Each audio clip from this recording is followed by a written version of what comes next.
Allez, c'est parti avec quelques slides pour démarrer et puis un tout petit sondage pour savoir qui vous êtes, vous allez voir.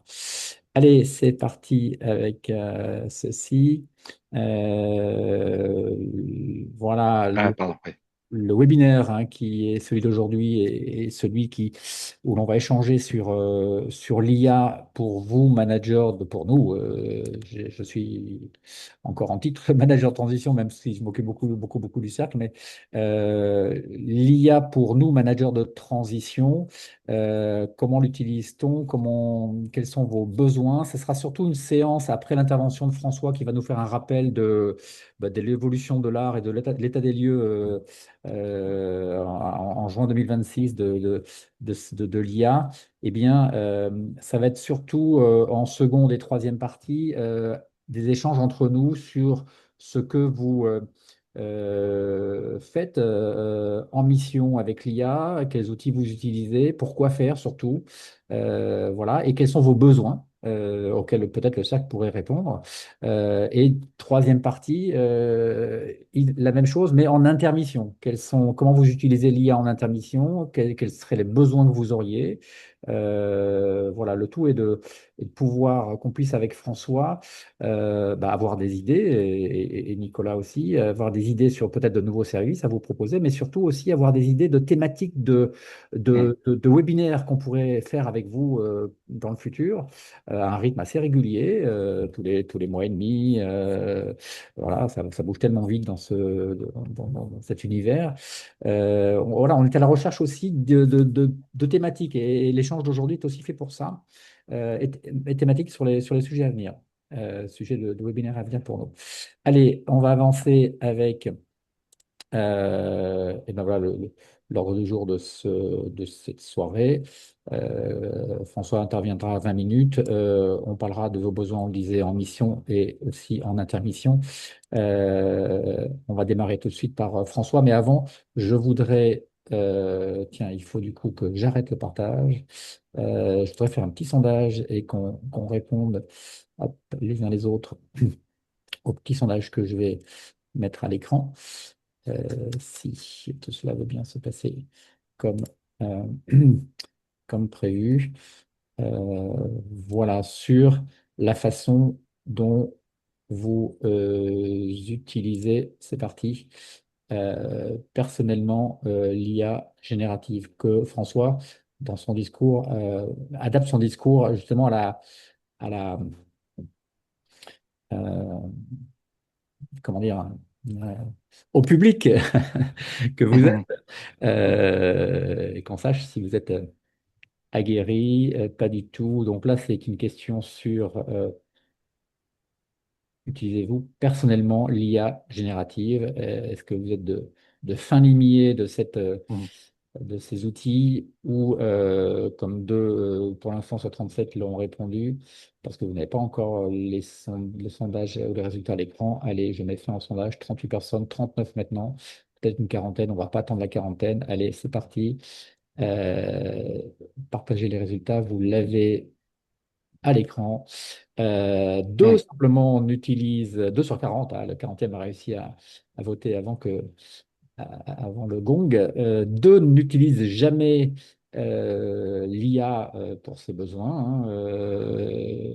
Beaucoup, 20% tous les jours, plusieurs fois par semaine, 40% et occasionnellement 35%. Donc entre tous les jours et plusieurs fois par semaine, on a quand même 60% d'entre vous qui Ouais. sont assez rompus à Mm. l'utilisation de l'IA générative. C'est bien de le savoir. C'est impeccable. Très bien. Allez, je te laisse pas la parole, François. Non, merci François. Euh, Bah, écoutez, je vais partager mon écran. voilà. Première partie avec François Fourier, et puis on échange ensuite N'hésitez pas à mettre aussi vos questions, bien sûr, dans le Oui, chat. oui, On y en répondra ou question. au fur et à mesure ou à la fin, on verra, mais n'hésitez pas, hein. Allez, je vais me mettre en Voilà. petit en bas à droite. OK, et évidemment, C'est bon pour je tout le monde, vous avez ferme bien le chat. l'écran. Voilà, Est-ce que vous voyez mon écran? Est-ce que c'est assez gros? Est-ce que c'est lisible? ça va? Ok, nickel, Bon, ça va, François, c'est cool. OK, très bien. Donc oui, donc je m'adresse à un panel de gens qui sont quand même assez aguerris, en tout cas accoutumés à l'IA générative. Donc ce que je voulais faire ce soir, c'est faire un tour d'horizon assez rapide, hein, moins de 20 minutes, sur où on en était de l'IA en juin 2026. Je vais parler très rapidement de l'évolution et de ce à quoi, en tant que manager de transition, on peut s'attendre, que ça soit entre les missions et bien sûr en mission. Donc, alors je voulais faire un bref rappel sur la situation, la perception de l'IA que l'on a aujourd'hui. On ne s'en rend pas toujours compte quand on travaille régulièrement avec l'IA. Je vous rappelle que ChatGPT est sorti fin 2022, exactement le 30 novembre, et qu'à l'époque, vous vous en rappelez, ça avait fait grand bruit, les performances étaient spectaculaires, on n'avait pas l'habitude de ce genre d'outils. Donc c'est évidemment associé aussi à tout un tas de problèmes qu'il y a eu sur des choses un peu ridicules, sur des hallucinations. Et finalement, c'était intéressant, mais il y avait un petit côté phénomène de foire qui affigeait beaucoup de représentations qui, on s'en rend pas forcément compte, ont toujours cours quelquefois dans le monde médiatique, politique, intellectuel. Et donc, quand on est sur LinkedIn et quand on baigne un peu dans l'IA comme moi, on s'en rend pas toujours compte, mais il y a beaucoup de gens qui sont encore dans des représentations un peu anciennes. Et du coup, il y a ce qui s'est passé en fait fin 2022 et entre avril 2023, et seulement 4 mois, il y a eu un bond décisif de performance entre le chat GPT de cette époque et celui qui est sorti en 2023, puisque c'était avril 2023, GPT-4, qui était un modèle 10 fois plus gros que le précédent, et donc des performances qui permettaient déjà un usage professionnel. Alors évidemment, il fallait encadrer tout ça. Mais la sortie a interpellé les professionnels digitales, mais moins, on va dire, le grand public. Et du coup, on est resté un peu sur des représentations un peu anciennes, ce qui a créé un gap, un écart assez notable entre ce qu'on a vécu fin 2022 et la réalité actuelle en 2024-2026. Alors je sais que ça peut en étonner certains d'entre vous, qui voient bien que la progression est gigantesque avec les outils dont on dispose, mais il faut bien comprendre qu'on évolue dans un écosystème où tout le monde n'est pas au même niveau et qu'on pense que l'IA reste quelque chose on sera toujours dans une période d'expérimentation, de curiosité, alors qu'en fait non, on est au début 2026. Voilà, l'expérimentation commence à être derrière nous, les organisations passent de la curiosité à l'exécution. Et donc là, on est en train vraiment d'entrer dans le dur. C'est plus une option l'IA, hein, ça devient un levier de compétitivité réel. Donc il va falloir s'adapter rapidement, durablement. Donc là-dedans, le rôle du MT, alors j'insisterai, c'est pas de devenir un spécialiste de l'IA, vous n'êtes pas là pour devenir data scientist, ni technicien pour installer ou coder l'IA, c'est de comprendre ce qu'elle change et ce à quoi vous pourriez être confronté quand vous allez arriver en mission. Euh, alors, au niveau de la propagation, évidemment, l'IA dans tout ce qui est start-up, elle est vraiment très présente, hein. 80% des start-up françaises utilisent déjà l'IA. C'est ce qu'on appelle les entreprises IA First, qui ont, il y a quelques années, déjà pris le train en marche. Les grands groupes sont pas en reste, hein. Il y a près de 56% des grands groupes qui commencent à l'utiliser vraiment sérieusement. Mais pour les petites entreprises, les PME, c'est pas encore ça. Il y a plus d'un tiers qui découvre, qui adopte l'IA. C'est souvent assez fragmenté, assez chaotique. Et on constate un peu déjà une économie un peu à deux vitesses, hein, puisque l'adoption en France au niveau professionnel, elle est à 40% en moyenne, alors qu'au niveau de l'Europe, elle est à 54%. Donc, l'idée, c'est ça, c'est que deux entreprises dans un même secteur d'activité, ben, dans 2 ou 3 ans, n'aura peut-être plus la même compétitivité à cause de l'IA. Ça ne concerne pas tous les secteurs, mais ça commence à en concerner un bon nombre. Donc, le sujet, ça sera plus seulement l'adoption, c'est la vitesse à laquelle on va s'adapter à cette situation. Alors, il y a un paradoxe qui existe, qui commence à être bien visible dans l'IA, qu'on va illustrer ici. Alors, j'ai mis ça sur un quadrant qui montre en ordonnée la capacité individuelle de compétences en IA, tout ce qui concerne la curiosité, la capacité d'expérimentation, et puis en abscisse, tout ce qui est maturité organisationnelle, donc objectifs, processus, gouvernance et collaboration. Ce qu'on constate, c'est qu'il y a à peu près 16% des entreprises qui sont encore à la traîne, que ce soit pour les gens en interne ou l'organisation elle-même, tout le monde est en retrait. Donc là, il y a un risque de rupture qui commence à devenir réel, de gens qui se pensent, comment dire, à l'abri, qui pensent pouvoir continuer sans IA. Ça va devenir compliqué de plus en plus. On a les entreprises qui sont prêtes, mais qui n'ont pas les compétences individuelles. Voilà, c'est pas encore activé. Ça représente 5%. On a celles qui sont bloquées, c'est-à-dire que les gens sont prêts, sont curieux, à peu près 10% de ces entreprises, mais les organisations ont des problèmes, en général de gouvernance, ne savent pas comment déployer l'IA à l'échelle, et donc ça freine pas mal. Puis enfin, on a pour 19% les pionniers, c'est sa start-up que j'ai évoquée juste avant, donc des équipes, des organisations qui sont alignées et qui sont là pour créer de la valeur. Mais en gros, on est quand même à un reliquat de 50% qui sont dans une zone émergente. Voilà, l'IA progresse dans les usages individuels, mais il y a un problème d'alignement entre ce phénomène bottom-up, hein, qui est qu'on utilise l'IA à l'échelle individuelle, mais pas forcément au niveau de l'entreprise. Alors ce paradoxe, il se trouve ici, c'est que près des deux tiers les entreprises craignent d'être dépassées par l'IA. Donc il y a ce qu'on appelle la FOMO, hein, la fear of missing out, la peur de rater le train. Et puis de l'autre, il y a près de la moitié des personnes qui se disent, OK, mais moi je ne veux pas changer ma méthode de travail, je veux rester entre guillemets sur ma feuille Excel. J'ai rien contre, mais c'est souvent ce qu'on constate. Et donc on a ce paradoxe entre les deux, cette opposition qui est de plus en plus visible. Donc, ce qu'on constate, c'est ça, c'est que le vrai frein, c'est plus l'outil, c'est l'organisation elle-même. C'est d'ailleurs ce qui illustre l'étude que vous avez peut-être vue en 2025 du MIT qui évoquait que 95% des projets IA ne fonctionnaient pas en entreprise. C'était souvent plus un problème organisationnel qu'un problème de technologie où l'IA n'était pas mature, elle l'était, mais elle avait du mal à être intégrée. Alors, on constate aussi, c'est que l'IA remplace pas la réflexion, mais l'augmente. On pense souvent que l'IA, quand on demande quels en sont les usages, c'est un usage purement génératif de production de contenu. En fait, les choses sont plus nuancées que ça. On constate que 15% des usages en entreprise, c'est pour rechercher de l'information, que ça soit avec des outils comme GPT Search, mais un des plus connus qui s'appelle Perplexity, que certains d'entre vous connaissent. Donc, on cherche de l'information, de la connaissance, on fait de la veille.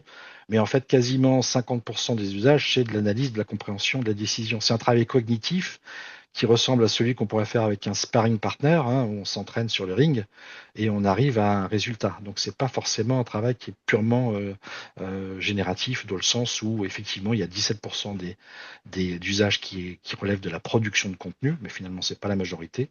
Et enfin 19% des usages qui concernent le travail avec les autres, donc tout ce qui est préparation, coordination et communication.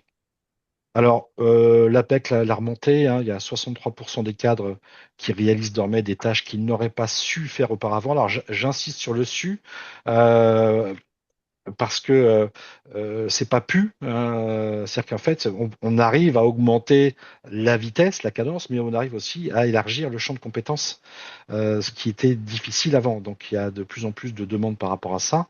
Et ce que ça veut dire pour le management de transition, c'est que c'est un accélérateur de compréhension, de diagnostic et de prise de décision. Donc, ce qu'on va voir, c'est que la valeur ne se déplace pas seulement vers l'outil, mais aussi elle se déplace vers le jugement. Alors, l'usage, effectivement, ben, il commence à être de plus en plus prégnant, hein. Là, on voit que 70% des grosses entreprises, des grandes entreprises encouragent ou acceptent l'usage de l'IA, bon an, mal an, même si elles ont des problèmes de gouvernance. On voit qu'entre 2025 et 2026, on gagne 17 points, on passait de 53 à 70. Mais sur ce nombre, plus d'un quart dispose seulement d'une charte IA ou de bonnes pratiques qui sont formalisées. Donc, il y a toujours beaucoup de problèmes d'encadrement et à peu près 12%, je pense que là c'est optimiste, dans les PME.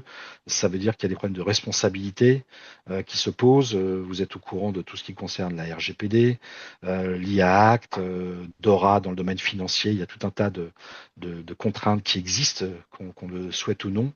Et beaucoup d'entreprises ne les ont pas pris encore en compte sérieusement. Donc, ce qu'on a comme risque, c'est un usage qui reste dispersé, fragmenté, avec beaucoup de gens qui ont leur licence copilote, mais qui continuent à utiliser ChatGPT ou Claude dans leur coin, des décisions qui peuvent être incohérentes parce que on a le shadow AI, c'est-à-dire que ben, il n'y a pas de responsabilité, on ne sait pas qui fait quoi et chacun produit un petit peu bon en balance ce qu'il arrange. Ça pose aussi un problème évidemment tout ce qui est anonymisation et transfert de données confidentielles. Donc pour le manager de transition, ben, ce qui va être de plus en plus demandé, c'est de remettre du cadre, hein, sans casser cette dynamique qu'on a constatée de progression de l'IA dans les entreprises, mais c'est aussi transformer l'expérimentation en mode de fonctionnement, hein. On va passer des abonnements isolés à quelque chose qui est quand même plus rationnel. Donc le problème, ça va être plus seulement d'utiliser l'IA, c'est de l'utiliser ensemble au niveau de l'entreprise. Alors les vrais freins, en fait, ils sont pas forcément que techniques, c'est pas forcément le meilleur modèle ou le meilleur déploiement, c'est souvent le passage à l'échelle. Donc ce qu'on constate, c'est que 41% de personnes d'entreprises manquent de compétences en IA, donc il y a une pénurie de talent. Hein, il y a un manque de savoir-faire et de capacité interne, donc là c'est aussi un problème de formation. Il y a un manque de ressources pour 31% et de financement, souvent des budgets qui sont insuffisants pour passer de pilote à un usage à plus grande échelle. Hein. Ça renvoie aux 95% de projets qui échouent que j'évoquais tout à l'heure. Et aussi, bien sûr, on en a parlé juste avant, tout ce qui est incertitude réglementaire et gouvernance. Il y a près d'un quart des entreprises qui ne savent pas trop quoi faire encore pour encadrer, pour décider, pour avancer. Alors, bon, ce qu'on constate, voilà, c'est que il y a finalement un quart des entreprises qui disposent de solides compétences IA en interne. Donc c'est quand même, ça laisse une marge assez forte. Et ce que ça veut dire pour la majeure de transition, c'est que ben, on va vous demander sans doute d'apporter des compétences qui manquent. Alors encore une fois, c'est pas déployer l'IA, mais comprendre quels sont les enjeux, structurer les premiers usages et les bonnes pratiques et transformer l'expérimentation en capacité durable. Voilà, donc l'idée, c'est de faire le lien entre l'intention et les bonnes actions et de tout ce qu'on peut dire sur l'IA, sur l'adoption réelle. Alors, la valeur elle est en train de se déplacer. On passe du faire au faire-faire, donc l'exécution s'automatise. Ça veut dire que comme l'IA se commoditise, elle devient de plus standard, l'exécution en elle-même n'a plus beaucoup de valeur. Tout ce qui est automatisé ou automatisable, c'est-à-dire produire un premier jet, rechercher de l'info, synthétiser des contenus, analyser des grands volumes. Bon, ça étonne plus grand monde maintenant. Beaucoup d'IA sont capables de le faire. C'est pas là-dessus que vous ferez le distinguo. Par contre, on va vous demander de plus en plus d'humains, c'est-à-dire d'exercer son jugement, savoir arbitrer et décider sur ce qui est produit par un IA, bien sûr prioriser dans des contextes d'incertitude, et on sait bien que ce sont souvent des situations auxquelles sont confrontés les managers de transition, et faire travailler ensemble humains et IA. Donc il y a deux compétences qui se distinguent de tout ça, ce qui vont être de plus en plus demandé, c'est tout ce qui concerne l'observabilité, c'est-à-dire savoir ce que produit l'IA et contrôler en fait la qualité de ce qui est produit. Ça va être de plus en plus demandé. Et tout ce qui est pensée critique et jugement, ce Hmm. sont des choses qui vont devenir de plus en plus importantes. Donc l'idée, on va pas vous demander de produire plus vite, ça, on va dire que tout le monde va être obligé de le faire, mais c'est tout ce qui concerne l'organisation, la sécurisation et la transformation de l'action collective. C'est là-dessus qu'on va vous demander, comment dire, de progresser. Donc si l'IA exécute davantage, le manager assume davantage, qui n'est pas aussi sans créer de problèmes de pression au travail. C'est encore un sujet un autre sujet. Alors, je développe juste un peu rapidement sur l'IA agentique parce que vous en avez sans doute beaucoup entendu parler à fin 2025 et en 2026. On en parle partout. Donc, c'est pas un buzzword dans le sens où il y a une réalité opérationnelle qui est là, mais beaucoup moins forte que ce qu'on imagine.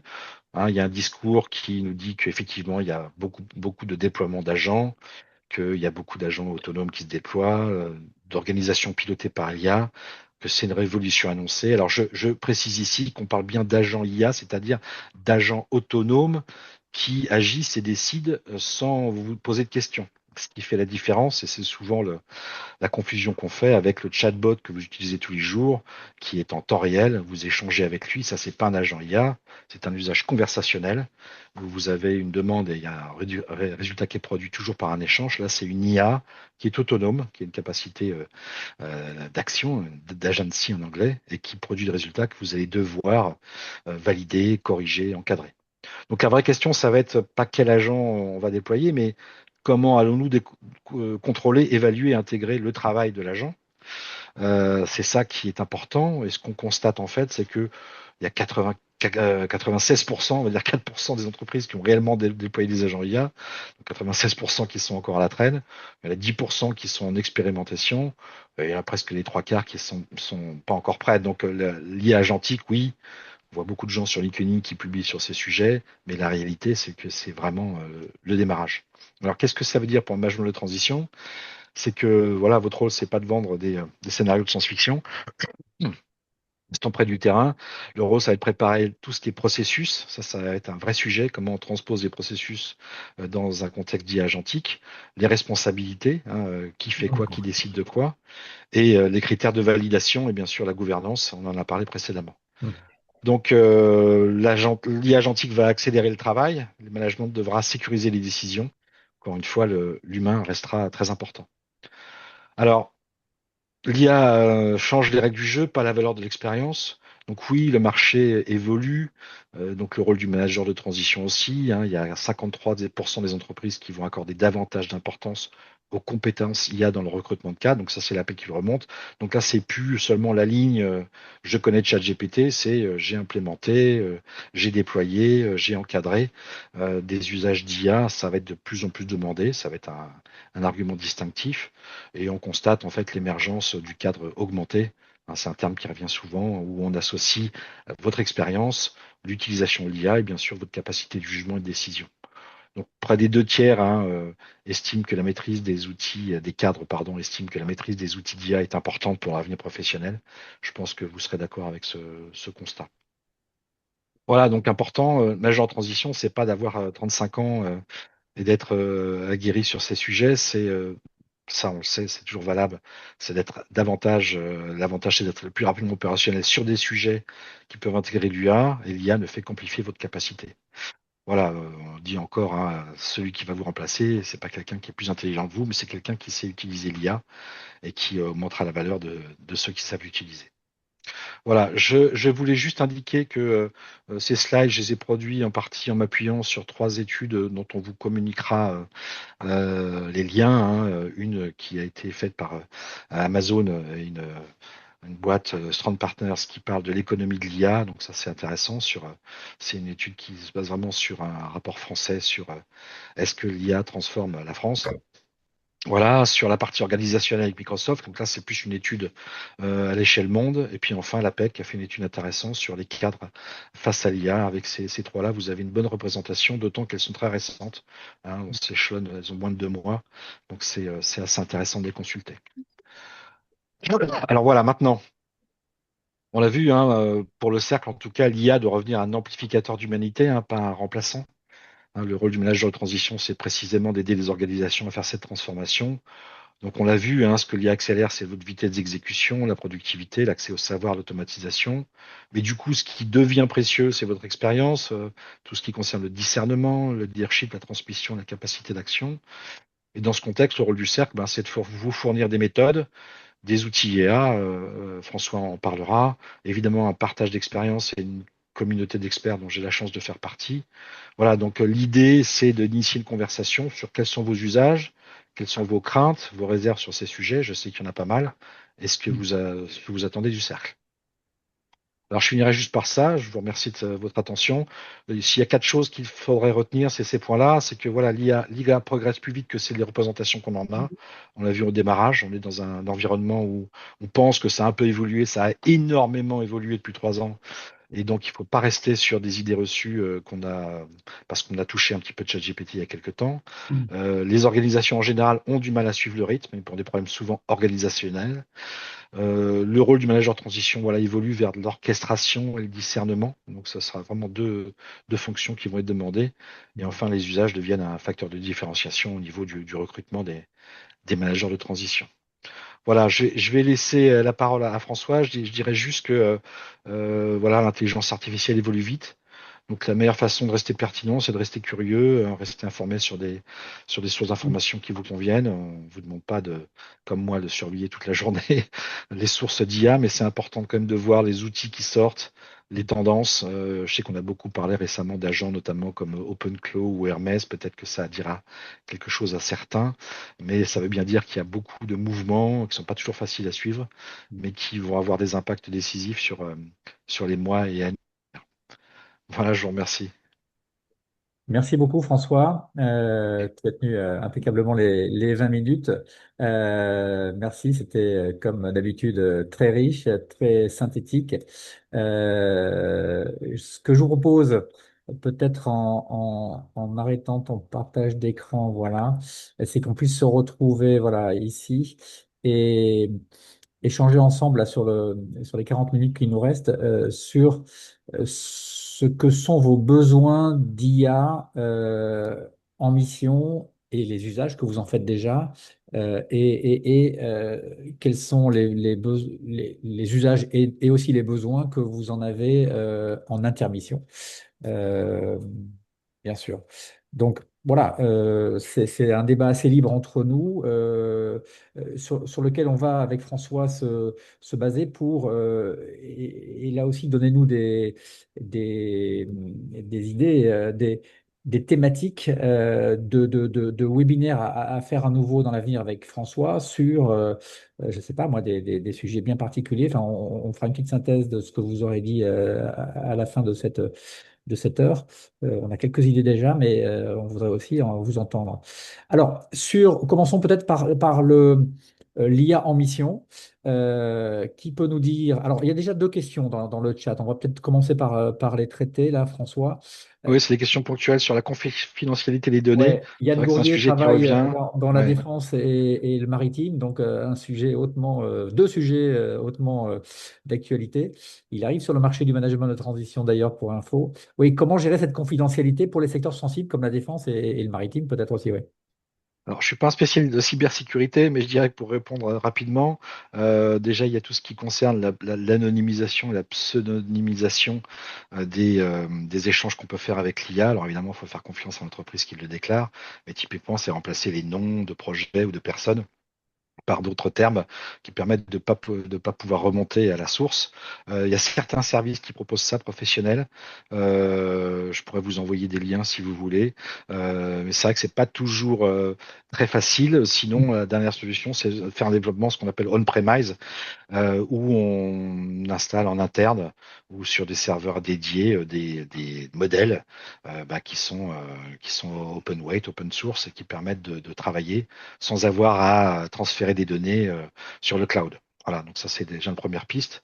Sur les potentiels MOOC ou similaires. Du coup, Oui, pardon. les modèles on-premise, là, c'est quoi les outils qui sont associés à ce genre de choses? Parce que, Le premise, il y a des fournisseurs d'inférence. Alors, soit vous avez les capacités de les développer vous-même et de les installer, mais c'est-à-dire qu'il faut un administrateur système qui va les gérer, louer du matériel, payer les fournisseurs d'inférence, c'est-à-dire par exemple des gens comme OpenRouter, je ne sais pas si ça vous dit quelque chose, ou qui vous installent ce modèle sur un serveur que vous louez et là, vous êtes directement en connexion directe avec le modèle sans passer par ChatGPT ou Claude, etc. C'est une première piste qui est intéressante. Maintenant, si vous voulez vraiment un modèle complètement confidentiel, il faut l'installer sur votre propre infrastructure. Là, OpenRouter, c'est encore un intermédiaire qui va l'installer pour vous. Voilà. Ok. Sur les potentiels MOOC ou similaires, alors c'est une bonne question. J'ai pas de Alexa réponse simple quand là-dessus. Alexa parle Ouais. d'un outil, là, vous aviez Alexa un outil en tête, là? Non, j'ai pas d'outil en tête. Moi, Ouais, j'ai chargé 2 ou 3 mots pour me familiariser avec les choses et j'ai décidé d'adopter une posture là qui est IA pour les nuls, comme si je ne savais rien, comme si j'avais jamais rien utilisé, ouais, pour vérifier que je bidouille pas comme la plupart des gens, mais que je sais ce que je fais. Là, je suis dans cette phase parce qu'effectivement, il faut d'abord vérifier ce qu'on ne sait pas, à mon avis, mais c'est très personnel comme avis. d'accord. Ouais. Donc, j'ai pas, je me demandais si vous aviez d'autres sources qui permettent J'ai pas d'adopter ce sujet pour les nuls, entre guillemets, ou une pour question les gens qui intéressante. veulent vérifier qu'ils sont un peu calés correctement. Alors, c'est une Voilà. question intéressante. J'ai pas, franchement, à brûle pour point, je n'ai pas de source exacte à vous communiquer. Je vais regarder parce que je trouve que c'est une question intéressante. Il y a énormément de gens qui parlent d'IA sur YouTube, mais c'est très difficile, Oui. voilà, de savoir Faire le tri entre lequel. le congrès et tri. l'ivraie n'est pas évident du C'est très tout. difficile. Le plus difficile souvent, c'est parce qu'on commence par des cas d'usage. On peut vous Oui, apprendre éventuellement à prompter, c'est ce qu'on fait le plus souvent, utiliser ce qu'on appelle des frameworks de prompt, mais c'est quand même mieux quand vous savez ce à quoi vous voulez répondre. Voilà, est-ce qu'il y a un contexte spécifique Ouais, auquel bien sûr. vous... Voilà, c'est quand même plus simple. Maintenant, je vais regarder, mais j'ai pas en tête de... j'ai vu traîner pas mal de choses sur Google, notamment, qui proposaient des formations. Mais alors, Oui, c'est Google, formation pour Gemini, hein, c'est formation Google. Donc, c'est c'est normal, logique. ils font du Prodomo. Maintenant, une belle formation MOOC accessible et qui couvre bien le sujet. J'en ai vu il y a 2 3 ans, mais elles sont complètement obsolètes. Donc, mais je vais regarder à nouveau. C'était juste une question de mise à jour. Enfin, moi, j'ai Comprends, pour principe de jamais me déconnecter des bases pour être sûr de bien bien suivre sûr, l'évolution. Voilà. bien sûr, je Ça comprends. peut paraître une question complètement néophyte de débutant, mais je pense qu'il faut jamais se Non, vous avez déconnecter. raison, il n'y a pas de mauvaise question. Oui, bien sûr, c'est important. Mais c'est vrai que un des soucis qu'on voit avec François Decoq, c'est que les gens sont un peu perdus justement sur le choix des outils et Oui, sur les formations aussi qui permettent de les aborder. C'est pas tellement qu'on n'est pas curieux, c'est qu'on ne sait pas par où commencer tellement il y a de choix. exactement, Voilà. exactement. Donc, c'est un peu Donc la ça, question. Et je... pour un commentaire, faut demander à Claude. Je l'ai fait aussi. D'accord. Ok. Parce que Claude est mon ami, il faut être clair. Très bien. Mais, Ok. je me demandais s'il y avait des choses plus, je sais pas, plus didactiques peut-être, Ouais. de façon à entrer dans le sujet ou de vérifier qu'on est toujours sur des bases pertinentes. D'accord. Bon, bah, je prends votre question et je vais regarder, je vous contacterai. Pardon si c'était un peu bizarre Non, comme non, question. non, Ah, mais non, c'est une très bonne question. peut-être qu'il y a dans la salle des personnes qui ont une Qui réponse ou connaissent. la réponse d'ailleurs. Est-ce que Gaël Gourmelon, est-ce que tu n'aurais pas des pistes sur le sujet? Toi qui connais un peu la chose. Des MOOC, ouais. Oui, bonjour à tous. Non, j'ai pas Bonjour forcément Gaël. bien suivi ni compris le besoin d'Alexa, mais nous, ce qu'on avait fait, c'est quand on faisait les formations là, au travers des fondamentaux de la formation que l'on donnait sur une journée, bon, on faisait vraiment une formation pour les débutants, quoi, Oui. avec les fondamentaux et on lançait des requêtes pour. Alors maintenant, c'est plus utile, mais on avait fait les requêtes où on demandait à faire des recettes de crêpes à base d'œufs de mouton et on voyait comment réagissaient les IA. Bon, pour savoir si on était toujours de près ou de loin, quoi. Donc, D'accord. mais maintenant, c'est un peu dépassé, mais Oui. moi, je vais réfléchir un peu à ta Oui. question que j'ai pas forcément très bien compris, mais Mais La- j'y la- pense aussi dans le cadre où on entre en mission et on se rend compte qu'il y a un colossal besoin de formation, enfin ce genre Ouais. de choses, et de pouvoir Ouais, avoir des ouais. outils oui. simples, D'accord. en fait, qui permettent d'aller vite pour poser les bases, quoi, Pour poser les correctement. bases. Ok. Ouais. alors attends, Bonne ouais, ça question. c'est un truc qu'on avait fait entre nous en VIP. Avant d'aller lancer des formations, faut déjà que tu vérifies bien que dans tes contrats, tu as, une clause Bien sûr. qui Ça, te oui, sécurise par rapport à ça. Parce que évidemment, si tu prends mandat ou si tu prends responsabilité et que tu as tes évidemment. équipes qui font n'importe quoi, c'est toi qui Non, non, portes. mais évidemment. Ça Oui. va sans Donc, dire, on parle de et- choses cadrées correctement. voilà, et puis après, de voir de quoi, enfin, sur quoi tu veux lancer des formations, hein. Hmm. Bah, Ça, il faut plus avoir oui, avant, enfin, hein. ma question était assez généraliste parce qu'on est on n'est pas sur un cas particulier là, Oui. évidemment. Donc bon, pardon pour ce Pas grave. contexte un peu flou. C'est bien. Euh, Il y a une question qui arrive sur Luc Labrousse. Lorsqu'on arrive dans une entreprise qui n'a pas mis en place l'IA, il est difficile de ne pas faire du shadow AI avec sa propre IA et donc compliqué de tout rendre confidentiel. Oui, alors c'est un sujet qui revient tout le temps. Toutes les entreprises sont confrontées à ça. Alors, au mieux, on installe, après avoir chouiné auprès de la DSI, des licences copilotes, qui limitent un peu le sujet, mais c'est pas pour ça que ça va anonymiser certaines demandes. Le plus grave étant finalement d'utiliser des chatbots de façon gratuite, où là, effectivement, le contenu peut être utilisé pour le traitement des IA. Mais là, c'est très compliqué parce que, à moins de filtrer, on ne peut pas empêcher les gens de faire ça. Donc là, c'est plutôt sur l'éducation et de rapidement que l'entreprise mette en place justement une charte IA pour que les responsabilités soient clairement identifiées, parce que ça peut montrer jusqu'à la responsabilité de l'entreprise, hein. Donc c'est important de mettre ça en place. Mais on n'a pas de solution simple. Le Shadow AI, quand il y a un Shadow AI, c'est que l'entreprise n'a pas d'IA ou que les outils IA sont nuls. Voilà, c'est la plupart du temps, c'est comme ça. On utilise rarement l'outil IA à maison parce qu'il a été développé il y a 2 ans et qu'il est plus au niveau. Voilà, donc là-dessus, ce sont des vrais sujets. Merci François. D'autres questions? Est-ce qu'il y a d'autres questions dans le chat pour l'instant? Non. Euh, oui, revenons sur l'utilisation de l'IA en mission et sur enfin, comment dire, et sur les besoins que vous auriez justement,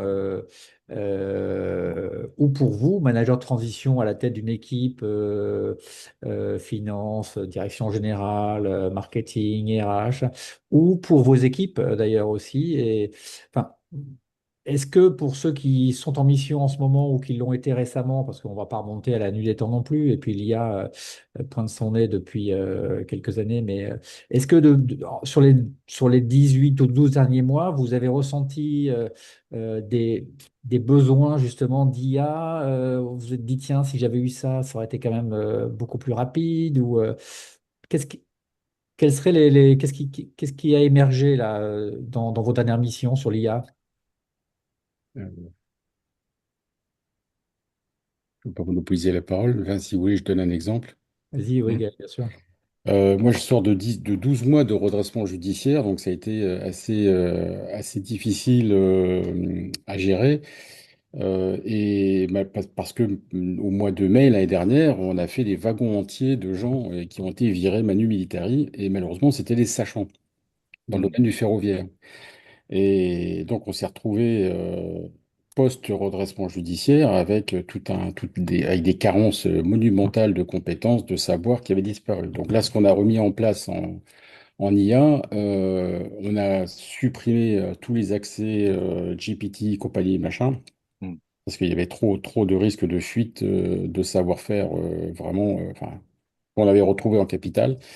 Et en fait, avec Copilot, on a mis en place une petite IA toute simple, on a appelé Atlas, dans lequel on a déversé tout ce qu'on avait retrouvé en vidéo, en texte, en PDF, en texte écrit, avec certains qui avaient fait des mémoires, des machins et trucs. Mm. Et en fait, on a reconstitué une base de connaissances et de savoir sur les homologations, sur les cordons de soudure, sur les métaux, parce que le ferroviaire est un peu comme l'aéronautique et Mm. et le nucléaire. Il y a c'est très normé et c'est très réglementé, ouais, c'est ça. Et Mm. donc, voilà, ce qu'on a mis en place, c'est des petites IA comme ça, toutes simples, hein, mais de Mm.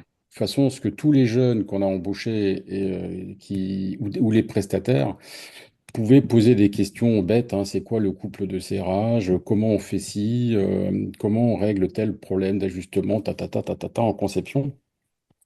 Et on est quand même pas mal content du résultat parce que ça a coûté quelques milliers d'euros. Mm. Là-dessus, on a rajouté, parce que là, comme on le disait l'année dernière, hein, dans les formations qu'on lançait, c'était la structuration des datas et des données. C'est de lancer quelque chose, une mission qui nous a permis d'aller chercher, interviewer les anciens et tous les textes et les enregistrements avec Claude. Je ne sais pas si certains connaissent Claude, mais Mm. on va, Une transcription. ouais, ouais, tout Mm. ce qui est transcription, eh ben, ça a permis de récupérer beaucoup d'infos et de savoir, et on a tout balancé comme ça sur la database, et la petite IA permettait d'aller chercher les infos. Voilà. Donc ça, c'est des choses pratico-pratiques. Je pense que ça va se généraliser parce qu'il y a un fossé énorme dans la pyramide des âges entre Mm. sachants qui partent et donc ça, c'est des choses pratiques à mettre, d'aller faire interviewer des anciens, mettre en place des petites IA, et ça, c'est des cas pratiques où ça, c'est une grosse valeur ajoutée qui coûte pas très cher, hein, Mm. quelques milliers d'euros. On peut reconstituer un fonds de commerce et un fonds de capital. Alors après, ça peut être de l'ingénierie, des techniques de production, des gains de productivité, de l'amélioration continue, enfin voilà. Et puis on déverse quoi, hein. On déverse dans les bases. Alors il suffit de prendre quelques teraoctets dédiés. Mm. Circuit fermé, c'est pas du tout ouvert, hein. C'est lié sur les serveurs société interne, et puis voilà. Voilà. Donc Ok. ça, c'est un Merci, exemple Gaël. qu'on a fait quoi. Ok. Ok. C'est une forme de super fac améliorée. Alors, je vois aussi ce besoin souvent que j'entends de la part des DRH qui disent on a mis en place un chatbot pour répondre aux questions sur la Oui, disponibilité, les vacances, toutes les choses les questions qui reviennent de façon récurrente. Ce qui commence à émerger maintenant, c'est les usages, les transpositions de processus, mais ça devient C'est assez difficile parce que les processus sont souvent dans la tête des gens.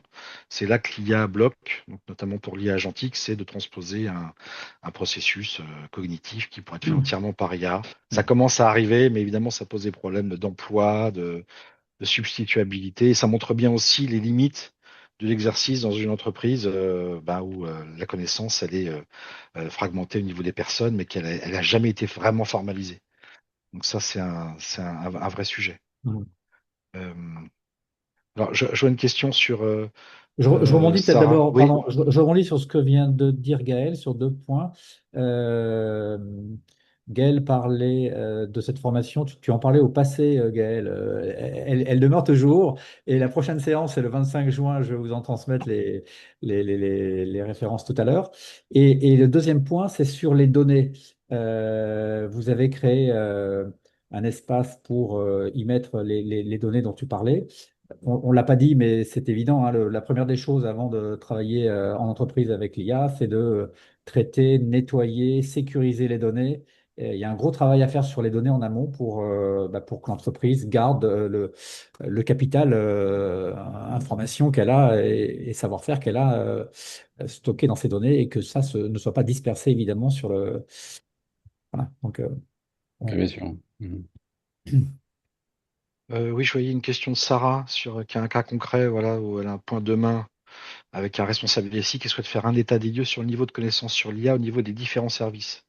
Voilà, dans ce contexte, les premières questions formulées afin de clarifier les besoins de la société et hiérarchiser les projets à augmenter IA et quel type d'IA qui pourrait répondre aux besoins. Donc, ça, c'est une vaste question. Ça va être difficile de répondre comme ça, mais je dirais que c'est souvent sur quels sont les cas d'usage auxquels peut répondre l'IA. Le niveau de connaissance, à moins de faire des tests, c'est pas forcément évident. Donc les premières questions, j'en ai pas de spécifiques sous la main parce que ça serait vraiment des interviews en disant qu'est-ce que vous faites et comment l'IA pourrait essayer de vous aider dans vos tâches. Alors maintenant, voir si on utilise tel ou tel modèle, si ça peut se faire par abonnement, si c'est un développement spécifique. Euh, mais c'est vrai qu'il faudrait avoir une matrice de questions auxquelles les gens devraient pouvoir répondre pour avoir déjà un premier état. Mais ça, c'est ce que vous évoquez, ça, c'est très souvent le cas dans les entreprises. On ne sait pas trop par quoi commencer.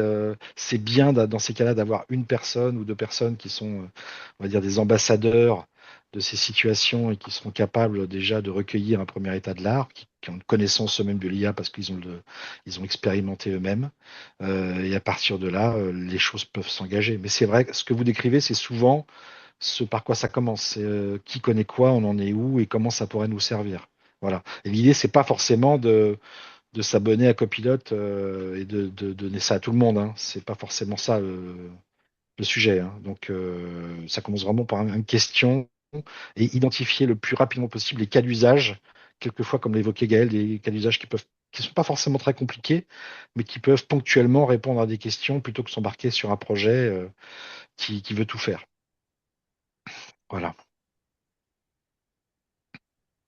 Très bien. Euh, Est-ce qu'il y a d'autres témoignages que celui de Gaël? Vincent, tu avais le doigt, c'est ça? Ouais. Oui, vas-y. Oui, bonsoir à toutes et tous. Alors, moi je suis manager de transition dans tout ce qui est supply chain, logistique, opération, entrepôt. Et je dirais dans mon métier, moi j'aime bien aller sur le terrain et puis me nourrir d'informations. Voilà, me nourrir d'informations avec les différentes personnes de la supply chain, depuis la gestion de la demande, l'entrepôt, la pro, le transport et tout ce qui va avec. J'ai bricolé un petit peu tout seul sur ChatGPT et à chaque fois que je l'ai utilisé, j'ai été un petit peu bluffé par sa capacité à me donner des informations, en tout cas me synthétiser des données que je lui avais données par rapport, on va dire, à des directives que je lui demandais en termes de me faire un agrégat ou alors de me faire un compte-rendu de tout ça. Donc j'ai voulu aller, on va dire, un peu plus loin et puis de comprendre un peu comment fonctionne l'IA. Et donc j'ai fait une formation IA en une journée au cercle Mm. qui permet de bien structurer le prompt, le contexte et tout ce qui va autour. Bon. Et récemment, donc, j'ai fait en fait un diagnostic supply chain hein, d'une société dont je vais taire le nom, qui est une PME, hein, donc qui est pas du tout ou très peu digitalisée dans tout le secteur en fait de l'ameublement, des produits de décoration et autres. On est dans du retail, il y a du wholesale et sa supply chain ne fonctionne, on va dire, absolument pas ou très mal. Et donc, ce que j'ai fait, c'est que j'ai effectivement fait tous mes entretiens, tous mes interviews, on va dire, avec mes propres outils et en relativement simple, pour bien comprendre à chaque fois ce Hmm. qui marche, ce qui marche pas, les irritants et autres, mais vraiment des données assez nourries.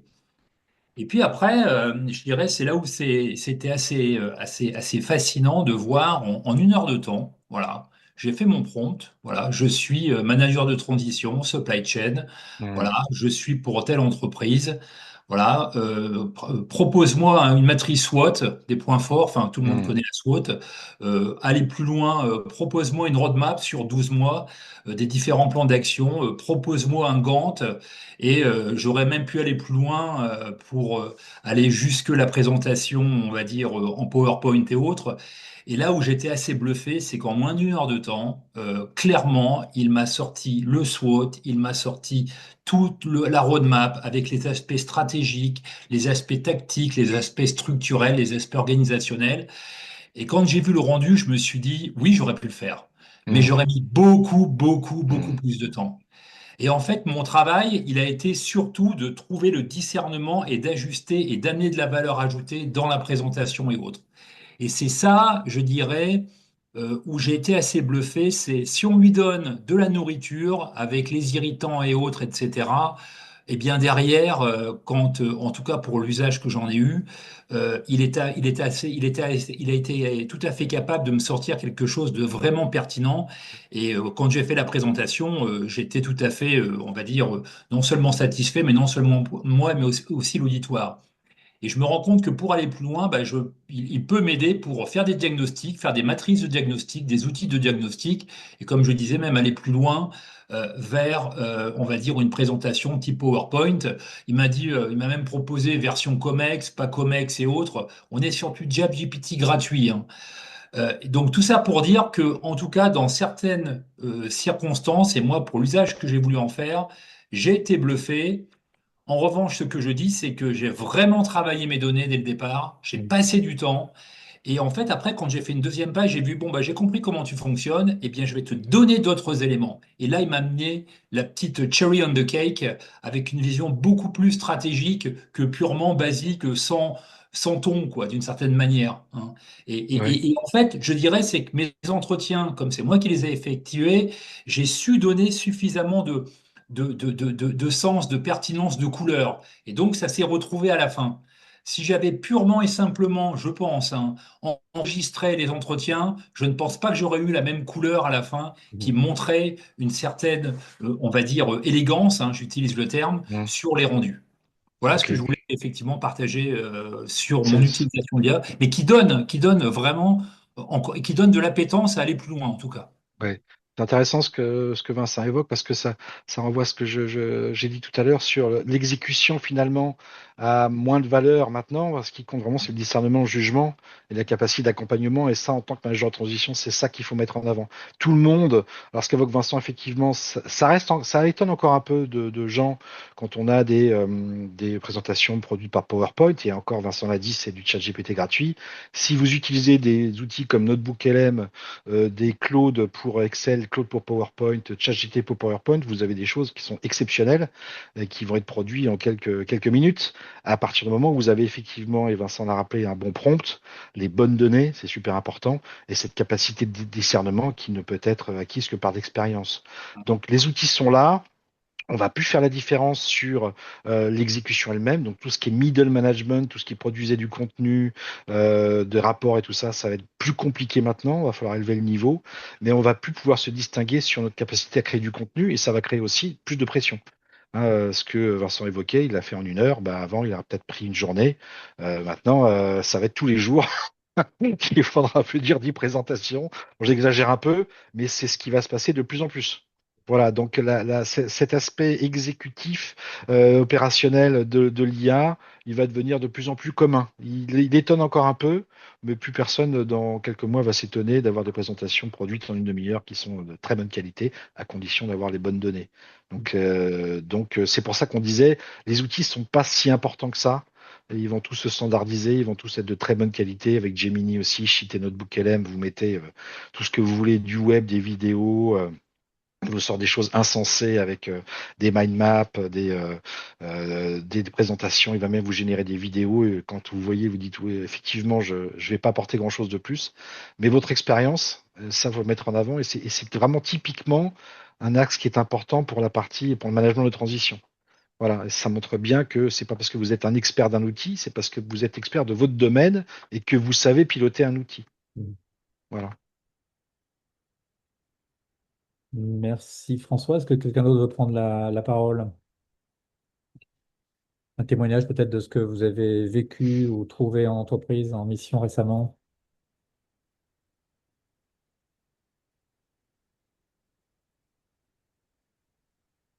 Non? Euh, Oui, je peux peut-être, je veux bien parler de mon expérience, hein, puisque moi je suis intervenu récemment donc sur une migration de RP pour un groupe d'école. Et en fait, on était sous LBO en parallèle. Ah, attendez, excusez-moi, on m'appelle en même temps. On était sous LBO, donc des coupes sombres en même temps, et ça m'a vraiment aidé l'IA sur deux choses. Un, comme on n'avait plus les moyens d'avoir du support. Euh, on a on a tout basculé, toute la documentation dans un RAG, hein, pour que les utilisateurs puissent discuter avec la documentation. Et puis, ça c'était la première chose, donc ça nous a vraiment fait gagner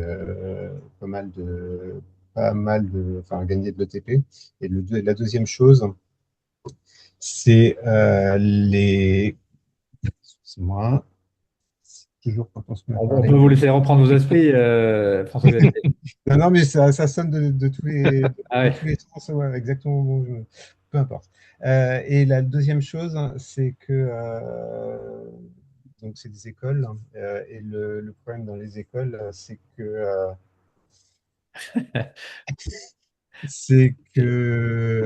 on gère un nombre phénoménal de notes.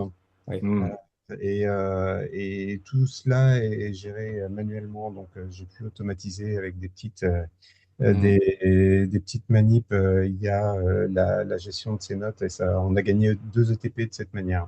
D'accord. Et pour la petite histoire, hein, comme on était en LBO, et que c'était des personnes qui n'étaient pas trop habituées à la situation, j'avais essayé de les préparer à ce qui allait se passer dans une situation de LBO pour que, enfin, voilà, que ce soit un peu moins rude.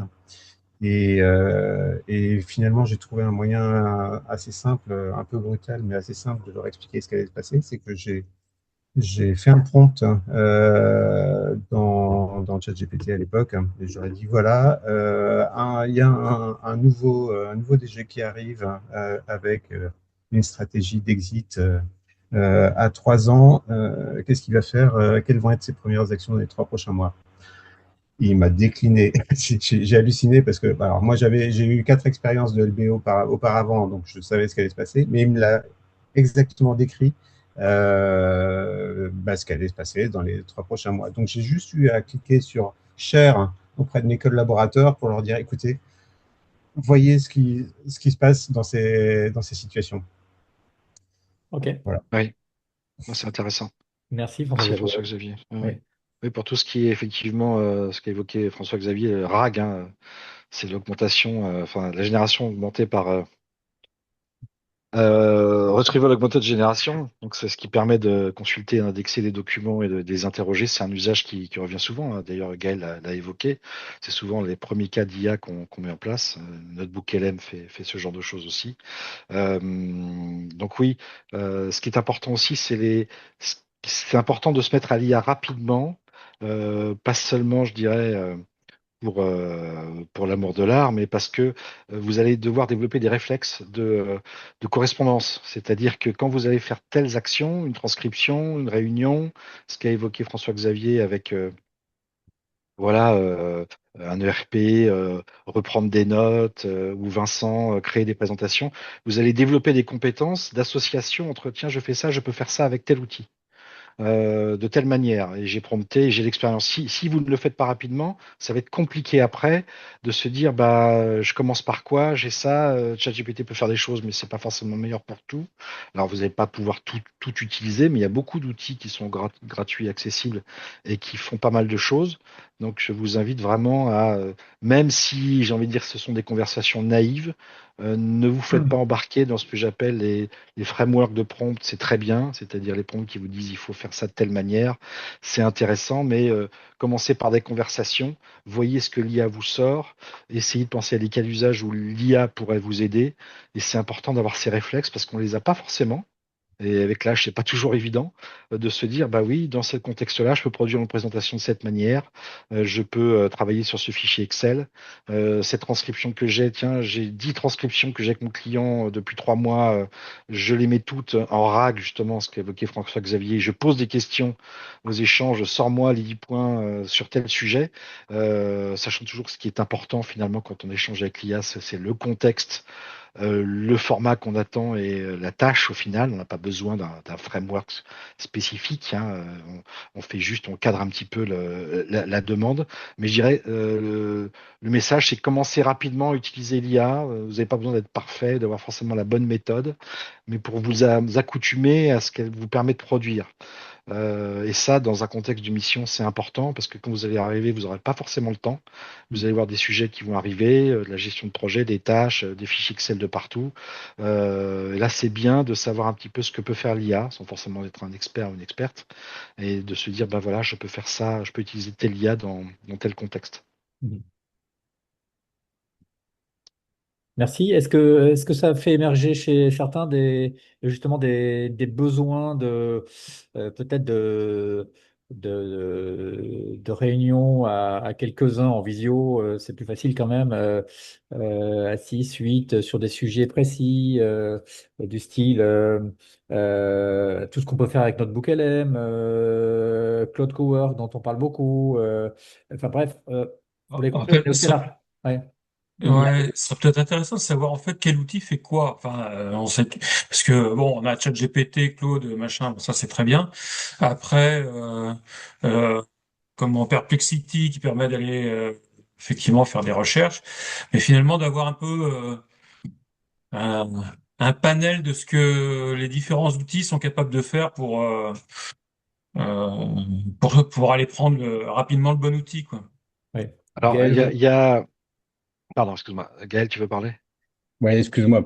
Oui, alors, il y a l'aspect outil. Moi, ce que je vois de cette année que je viens de terminer en formation, c'est surtout de quoi on a besoin. Et après, on trouverait les outils pour le faire. Ce qui nous est demandé, c'est d'aller très vite, vu ce qu'on facture tous les jours. C'est donc déjà tout à l'heure, on disait, c'est de mettre en place des outils avec des cartes radar, des SWOT, des questionnaires à choix multiples pour pouvoir faire des audits. Il y a tout ça, mais en fait, c'est d'abord ça qui nous est demandé, de pouvoir faire en l'espace d'une semaine peut-être un champ, enfin une exploration de ce qu'on nous a vendu comme mission, puis ensuite développer une stratégie et la proposer. Après, il y a des tas d'outils pour visualiser, pour faire du beau, du joli, avec du fond et des trucs. Mais c'est déjà de savoir très très vite mettre en place les outils classiques que l'on faisait sous Excel, où effectivement on prenait peut-être une semaine à sortir le questionnaire avec les trucs pertinents, la belle carte radar qui fait machin. Moi, je l'ai fait en 1 heure, hein, un audit de qualification de fournisseur, euh, une version pro de ChatGPT m'a sorti un truc très très bien en 1 heure. Après, il m'a fallu peut-être une demi-journée pour corriger, mettre ça avec le beau logo, la forme, le fond, le machin, et à ma sauce, de façon à se l'approprier.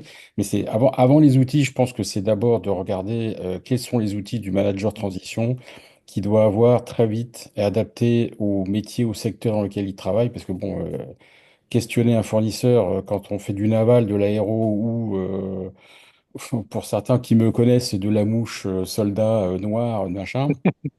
Ah ouais, je vois qu'il y en a qui Ouais. rigolent, mais bon, bah, c'est pas les mêmes questionnaires, c'est pas les mêmes questions, mais c'est les mêmes façons de dérouler une mission. Et je pense qu'après, effectivement, après, on peut retrouver tous les outils qu'on veut, hein, mais déjà, faut qu'on fasse la liste de ce dont on a besoin pour Ouais. travailler. C'est d'abord sur les besoins, et là je rejoins complètement Gaël. Et j'ai envie de dire, commencez, que vous utilisez le Gemini, Claude, ChatGPT, commencez déjà par un outil, vous vous y mettez, vous voyez tout ce qu'il offre. Il y a déjà pas mal de choses dans Claude, dans ChatGPT, les projets, les GPTs, GPT Images. Finalement, les modèles sont relativement proches en termes de performance, hein. On va pas te dire que Claude écrase ChatGPT, c'est pas vrai. Sur certaines choses, il est meilleur, sur d'autres, il est moins bon. Mais j'ai envie de dire, mieux vaut utiliser un outil comme Claude, avec Claude Cower, Claude Code, il y a déjà tellement de choses à savoir, plutôt que s'éparpiller, chercher forcément l'outil qui va correspondre à un usage spécifique. Il faut bien comprendre une des raisons de l'explosion de Claude ces derniers mois, c'est qu'ils ont en fait juste renommé certains outils en disant que c'est Claude pour Excel. Claude pour PowerPoint, Claude pour la finance, Claude pour légal, pour le juridique. D'ailleurs, vous vous rappelez peut-être cette histoire il y a 3 4 mois où il y a eu un affaissement du cours boursier de tout ce qui était offre SaaS, de logiciels en ligne, où on a vu que Claude répondait à des demandes sur l'IA pour le juridique. Ce qui a fait que beaucoup de solutions se sont effondrées parce que Claude pouvait répondre à cet usage. Mais en fait, c'est assez marketing. Ils ont juste répondu à un besoin. Ce que vous évoquez là, c'est moi j'ai un besoin spécifique. Quelle IA peut y répondre? Si j'utilise Excel et qu'on me dit il y a Claude pour Excel, je vais plutôt utiliser Claude pour Excel parce qu'il est bon, alors que ChatGPT, il a plutôt une connotation B2C généraliste, alors que Claude est plutôt dans le B2B. Mais à l'usage, vous avez aussi un chat GPT for Excel qui existe, qui est sorti peu de temps après. Déjà, vous pouviez faire à peu près la même chose avec chat GPT avant.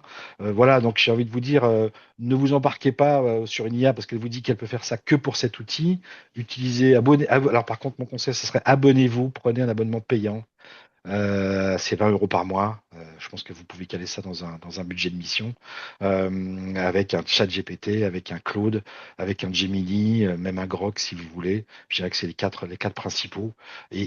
Familiarisez-vous avec, créez des projets, c'est-à-dire, comme vous l'avez évoqué, moi souvent j'utilise par exemple quand je travaille avec le cercle, j'ai un projet où je mets toutes les sources d'informations que j'ai sur les échanges que j'ai eu avec François, sur les connaissances techniques que je dois agréger, sur les liens externes, je mets tout ça dans un dossier, on appelle ça un projet tout simplement, et je sais que dans ces cas-là, j'ai pas besoin systématiquement de réapprendre à l'IA, qui est amnésique en général, ce qu'elle doit faire. Donc, et je conserve un contexte qui est général.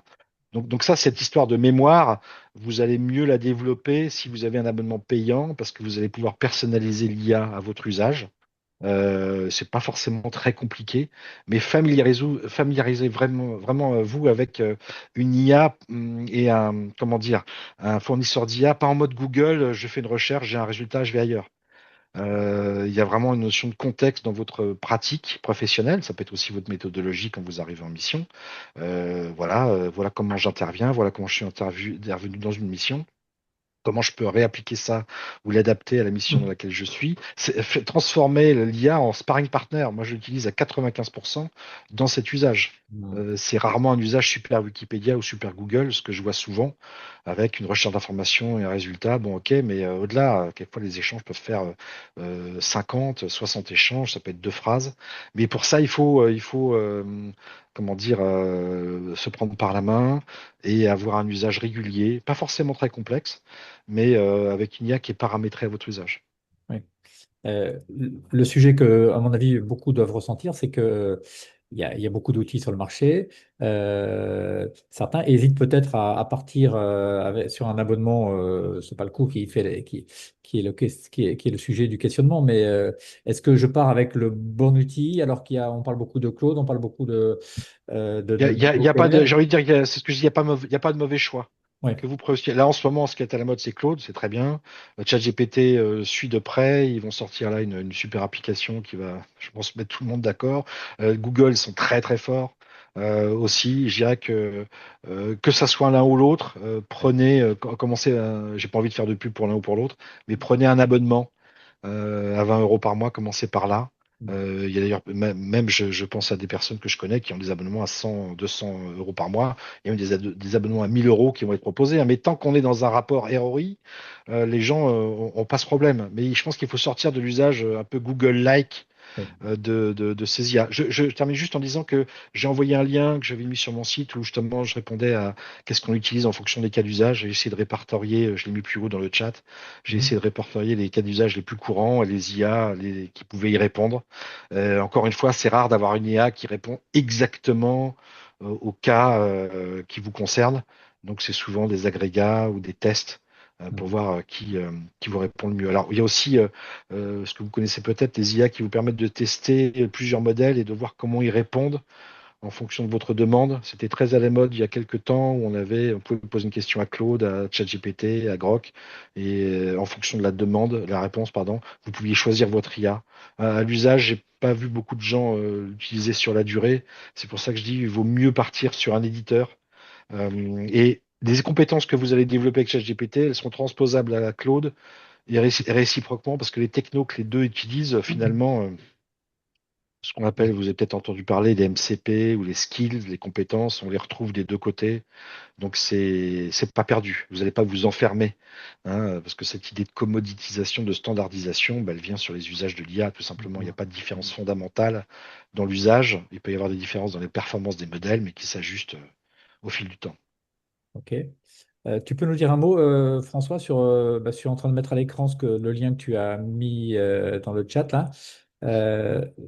Dis-nous, parce que Oui, l'idée c'était de répertorier un peu ce qu'on me demandait le plus souvent sur j'ai besoin d'automatiser, j'ai besoin de transcrire une réunion, j'ai besoin de coder, voilà, je veux tourner la question tout à l'heure, faire tourner une IA locale, je suis plutôt dans le marketing, quels sont les outils, voilà, gérer les réunions, parler de Claude, ben, c'est là-dedans. Si je dois faire la prospection, quels sont les outils? Voilà, donc j'ai essayé de répertorier, il y a à peu près 500, 600 outils que j'ai répertoriés. Alors c'est vraiment j'ai envie de dire un annuaire amoureux, hein, j'ai pas chargé d'être exhaustif, hein, il y a des dizaines de milliers d'IA. Là, j'ai vraiment répertorié ceux que j'avais identifiés comme étant a priori les plus intéressants, les leaders dans leur domaine et ceux qui étaient les plus entre guillemets les plus populaires. Alors évidemment, reviennent souvent ChatGPT, Claude, etc. Mais il y a certaines IA dans certains contextes d'automatisation, notamment de gestion de la voix ou de transcription, qui sont pas forcément connues, mais qui sont vraiment bien et que je vous invite à découvrir. Mais là, je dirais que c'est souvent les questions qu'on me pose le plus souvent ouais. sur je veux faire du vibe coding, voilà, je crée des images, je crée des vidéos, voilà, tout est un peu réuni. Alors si vous avez d'autres idées, je suis prêt à développer, mais ça permet déjà d'avoir une première idée et de répondre à la question, je dois utiliser quoi pour quoi. Il y a Ok, beaucoup cette merci. question-là dans l'IA, hein, le Oui, task pour task, hein, créer oui, une image avec ça, oui. ça répond très souvent. Bon, je retiens que tu as un répertoire amoureux de 500 IA. Et voilà, Je ne connaissais pas le terme. exactement. Un dictionnaire amoureux, je n'ai choisi que celle qui me plaisait. Ok, good. Très bien. Est-ce que d'autres veulent prendre la parole et intervenir sur ce qu'ils ont vécu en mission, sur ce qu'ils ont mis en place ou ce qu'ils aimeraient avoir aussi comme autre outil? François Lefebvre, tu parlais d'un sujet aussi qui est pas inintéressant, c'est les contrats. Oui, bonsoir. Moi, ce que j'ai Bonsoir. glissé dans le chat, c'est que je pense en effet que c'est bien d'avoir une photo au départ. Donc, comme on l'a eu ce soir d'ailleurs, avec un petit questionnaire tout simple de savoir, je pense que ça brise un peu la glace. Après, moi aujourd'hui, ce que je vois dans les entreprises, c'est que n'importe qui peut transmettre des données sensibles assez facilement et même à partir de son ordinateur, ce qui normalement est strictement interdit. Donc, j'ai envie de dire, qu'est-ce qu'il faut faire sur les contrats de travail pour sécuriser l'utilisation de l'IA en entreprise? Quand on est dans une direction commerciale, avec un Excel, on peut mettre une boîte à genoux, hein. Il suffit que le concurrent récupère les conditions commerciales, c'est terminé. Et aujourd'hui, il n'y a rien de plus facile que de faire ça. Donc, la question que je me pose, et c'est quand même une question que j'entends de manière récurrente, c'est comment on sécurise l'utilisation de l'IA en entreprise, Ah, il y a- notamment à travers le contrat de travail. Oui, il y a deux sujets. Comment on sécurise l'utilisation de l'IA en entreprise? On en a parlé un petit peu en nettoyant les données, sécurisées et interdisant, comme l'a fait Gaël, l'usage d'autres IA dans l'entreprise. Et puis prendre une IA sécurisée pour la boîte. Et puis il y a le sujet du contrat de travail dont on a pour lequel Exact. on a aussi travaillé avec Gaël et certains Ouais. autres, Patrick Domisi de mémoire aussi, je pense, Ouais. pour rédiger deux paragraphes assez bien foutus sur qu'il faut mettre dans nos contrats et demander aux cabinets enfin, aux entreprises de management de transition de mettre dans leur contrat aussi d'ailleurs, qui nous protège, nous managers de transition, contre Exactement. ce qui peut nous arriver si l'usage de l'IA est mal fait ou si il n'y Ou a pas si ça tombe il y a dans de de la mauvaises mains, tout porosité, simplement. etc., etc. Ouais, tout à fait. Oui, oui, Je, Gaël, je- pardon. Ouais. Moi, je suis pas vraiment sûr qu'on puisse sécuriser. Il y aura jamais je suis d'accord avec toi, Gaël. possibilité d'être sûr que les données soient sécurisées ou autre. Je pense qu'il faut d'abord se sécuriser soi-même en tant que profession libérale indépendant. Donc ça, c'est le boulot que l'on avait fait l'année dernière sur effectivement ces deux paragraphes à rajouter dans les contrats. Après, c'est d'imposer une déontologie au sein de la société dans laquelle on travaille en leur disant, en prêchant la bonne parole, parce que si on veut punir ou sévériser ou comment dirais-je, mettre des sanctions auprès des sauvages qu'on rencontre dans les sociétés qui ne jurent que par leur propre téléphone et leur propre Hmm. technique de travail, qu'on ait au moins un recours en se disant, bon, bah, je me porte garant en tant que responsable voilà, de l'activité, de la société ou autre. Mais je ne suis pas sûr que même en cochant les bonnes cases sur ChatGPT ou autre machin, Hmm. on est protégé de quoi que ce soit. Moi, c'est Alors, c'est un truc de dupe. C'est un truc je de suis assez dupe. d'accord. Il y a Donc, Anthropic qui dit juste, Anthropic déclare ne jamais utiliser les données pour leur entraînement. On peut pas le savoir, c'est du déclaratif, hein. oui, puis même ils les Et, gardent. Enfin, je veux dire, oui, oui, oui. ils les gardent, ils en font ce qu'ils veulent. Après, après qu'ils les revendent, plus ou moins. Mais quand on voit tout ce qu'on retrouve sur le marché, Il y a, moi, il y j'y a une crois pas seule du chose. tout. Il y a une seule chose qui est sûre, effectivement, c'est que c'est ce qu'évoquait Laurent dans le chat. Oui, il y a deux solutions, c'est d'avoir un LLM en interne, voilà, développé sur sa propre infrastructure. On ne peut pas utiliser l'IA. C'est impossible de sécuriser ça. Alors, effectivement, que l'entreprise ou le professionnel se blinde juridiquement, ça, il n'y a aucun problème, parce que s'il arrive un problème, il faut pouvoir dire qu'on avait prévenu tout le monde et que ça n'a pas été respecté. Par contre, je veux juste lever quelque chose, c'est qu'il y a souvent cette idée que je mets dans une IA, même gratuite, le devis de mon concurrent, et puis, enfin, pardon, mon devis à mon client, je travaille dessus, et mon concurrent se connecte ensuite et va récupérer mon devis. Ça n'arrive pas, hein. Ça reste un fantasme. Je suis bien d'accord avec François Lefebvre sur le fait qu'il ne faut pas envoyer des choses par définition anonymisées qui sont pas anonymisées, mais c'est vrai que c'est impossible de surveiller le compte ChatGPT gratuit sur mon téléphone. S'il n'est pas de l'entreprise, ça on peut rien faire. On peut pas savoir ce que vous faites. À part ChatGPT, personne peut chercher que vous avez travaillé sur telle entreprise ou tel devis, c'est impossible. Donc il y a pas de sécurisation possible. Juridiquement, oui, mais techniquement, je vois pas comment c'est possible. Merci François. On a beaucoup parlé de l'IA en mission, en entreprise. On n'a pas beaucoup parlé de l'IA en intermission. Euh, quelles sont les façons que vous avez, on vous donne encore un quart d'heure pour ceux qui peuvent, là jusqu'à 20 heures et après on va clore. Mais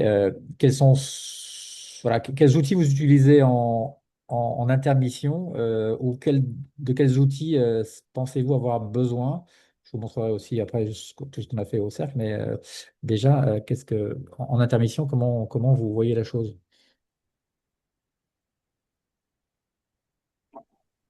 Laurent qui dit utilisation de l'IA pour trouver des missions, ça oui. Le cercle propose. Oui, oui, oui, oui. Non? Comment vous faites pour prospecter, par exemple? Certains dans un sondage. J'allais dire d'utiliser les outils du cercle. Oui, non, non, mais justement, il y a sûrement plein d'autres choses que les outils du cercle, mais il y a plein d'autres choses. Mais euh, dans un sondage qu'on avait fait il y a 3 4 semaines sur LinkedIn, on demandait aux managers de transition comment ils. Attends, ah oui, non, c'était un peu différent. C'était comment ils il trouvait des contacts dans les cabinets de management de transition, contacts à approcher. 53% disaient on épluche les profils LinkedIn, 25% à la louche disaient on va sur leur site internet, et 5% disaient on écrit à contact arrobase, bon, ok. Mais il y avait quand même 11% qui disaient on utilise l'IA. Et c'était l'époque où on n'avait pas encore sorti le coach connexion qu'on a sorti la semaine dernière. Mais comment certains utilisent l'IA pour approcher les cabinets de management de transition, si certains le font là, non? On va faire le CV. Comment, Yann? J'ai- Surtout pour mettre à jour le CV en fonction des annonces que tu peux voir, des choses comme ça, mais autrement, Oui, oui. Ok. Pas tellement pour la détection de contact ou de. bah si maintenant il y a un merveilleux outil avec le cercle, mais Oui, oui, oui. Mais, Parler quand on peut facilement. se connecter, parce que depuis tout à l'heure j'aurais pu me connecter au site, mais bon, c'est pas. comment? Quand on peut se connecter, par contre, parce que là, je sais pas, aujourd'hui, Ah bon. Oui, ouais. il faisait trop chaud du côté de Nantes, c'est pour ça. Ben, je sais pas, j'arrive pas à accéder au tableau de bord. Ah. Bon, oui, donc, non, bons tuyaux là pour les autres que vous utilisez peut-être pour tuyaux IA, hein, pour le coup, durant votre intermission pour, je sais pas, refaire votre CV, travailler de la prospection, contacter les EMT, non, rien de pas de pratique particulière? Je vois Alors, Fabienne qui part de Deep Research avec Notebook LM. Donc ça, c'est Google, identifier les EMT les plus cohérentes avec son profil. Oui, ça peut être une piste. alors, en ce qui me concerne, je vois beaucoup de sujets de projets d'IA qui se développent, je, j'ai essayé de pousser au maximum ma compétence. Et donc, ce que je vous suggère, c'est de comprendre ce que les IA ont dans les tripes, notamment en codant, c'est-à-dire Ouais. en essayant de coder des petits bidules, pas forcément des projets. Enfin, ça peut être j'ai fait par exemple un petit projet de caméra qui prend en photo des oiseaux sur ma mangeoire, vous voyez, et qui reconnaît quand il y a un oiseau et voilà, ça m'a pris une petite heure avec Claude Code de mettre en place ce bidule. Et voilà, et maintenant je sais comment on peut mettre en place ce truc-là, et je sais que la prochaine fois qu'on en discutera avec des collègues dans la DSI, je saurai s'ils me racontent des cracks ou pas, quoi. C'est par des petits détails comme ça. C'est intéressant de voir ce qui est facile de faire, hein, et de le ressentir vraiment dans la pratique. Oui, oui, c'est important de pratiquer. Et Claude Code, c'est bien d'avoir fait ça parce qu'il y a de plus en plus d'offres sur le codage. Bon, ChatGPT Codex peut le faire aussi, mais ça vaut le coup d'expérimenter. Et je pense que ça n'a pas été trop compliqué. Ça s'est bien passé Bon, puisqu'on. bon, j'ai quelques notions de code, donc ça va, mais franchement, c'est tellement facile. Et Ouais. puis, il y a une autre, il y a d'autres extensions qui sont intéressantes. C'est que, par exemple, DataGouv a ouvert un MCP, et on peut faire des croisements de bases de données complètement dingues. Enfin, voilà, ça ouvre des horizons Ouais. extraordinaires, quoi, de faire des Ouais, traitements de data et identifier des cibles commerciales, ce genre de choses. Ouais. c'est ça, expérimenter pour développer les réflexes et savoir dans quel Exactement. contexte on peut les utiliser. Faut commencer, quoi. Ok. Est-ce que quelqu'un veut, avant qu'on clôture, enfin, que je vous montre deux, trois slides et qu'on clôture, est-ce que quelqu'un veut rajouter quelque chose sur l'IA en mission, pour revenir à ça, ou en intermission toujours, bien sûr, non? Ouais, pas d'autres témoignages ou Ici, moi, je veux bien intervenir. Très bien, Philippe. Allô? Très bien, allez-y, oui, je vous en Vous prie. m'entendez? Oui, je rebondis un peu sur ce que disait François. C'est vrai que la programmation avec l'IA, c'est quand même quelque chose d'extrêmement puissant. Moi, j'ai la chance de travailler chez Veolia, et c'est vrai que chez Veolia, ils ont développé une plateforme sécurisé qui s'appelle Veolia Secure GPT. Et ils donnent accès à l'ensemble de leurs salariés à tous les LLM disponibles, les derniers modèles. Et donc, ça permet d'avoir accès à des modèles puissants pour faire de la programmation. Alors moi ce que je fais pour les besoins de ma mission, c'est par exemple, je développe des formulaires sous Google Forms. Et pour faire ces formulaires, j'utilise Google Apps Script. Et donc, je crée les scripts avec... alors, moi, j'utilise ChatGPT ou Claude. J'utilise pas trop Codex. Enfin, je vois pas trop l'intérêt, puisque pour l'instant, avec Claude Oui, c'est pas la peine de. ou ChatGPT, on peut déjà faire des scripts de plus de 1000 lignes. Et c'est vrai que c'est assez impressionnant de voir la qualité du script qu'il est en capacité de sortir et la qualité du rendu du formulaire. Vous échangez avec Claude sur le formulaire que vous souhaitez. Par itération successive, vous améliorez votre formulaire et au final, vous avez un formulaire que vous pouvez envoyer à un ensemble de collaborateurs pour récupérer de l'information, pour récupérer des photos, des fichiers. Enfin, c'est vraiment un formulaire qui peut être extrêmement élaboré. Donc ça, c'est vraiment quelque chose d'extrêmement puissant et qui peut être très utile sur les missions quand on a besoin de récupérer de l'information. Et c'est vrai que quand on est en mission, c'est quand même un besoin qu'on peut avoir assez souvent, quoi. Voilà, ça c'est d'ailleurs, c'est intéressant ce que vous dites. Et je sais que dernièrement, Google a sorti Gemini sur sa suite Google Workspace. Je ne sais pas s'ils ont fait ça sur les formulaires, j'ai pas regardé. Mais pour Google Apps Script, effectivement, Gemini serait peut-être le plus adapté. D'ailleurs, il pourrait le faire, je pense, directement au niveau du formulaire lui-même. Il y aurait moins besoin de faire des copier-coller, sans doute. Mais c'est intéressant en tout cas comme témoignage. Et alors, autre chose que je fais, toujours un peu avec de la programmation, création de scripts. Donc, on est dans un environnement Google sur Veolia. Donc, on a accès à l'ensemble des drives, des drives et des dossiers Google. Et donc, avec un script, je suis en capacité d'aller scanner toute une arborescence de dossiers. Et par exemple, dernièrement, j'ai scanné toute une arborescence de dossiers clients avec des contrats. Donc, c'est souvent des contrats de marché public, donc des contrats avec beaucoup de pièces administratives, des contrats qui peuvent être extrêmement lourds, qui font plusieurs centaines, voire milliers de pages. Donc, c'est extrêmement compliqué d'avoir une vision précise de chaque contrat.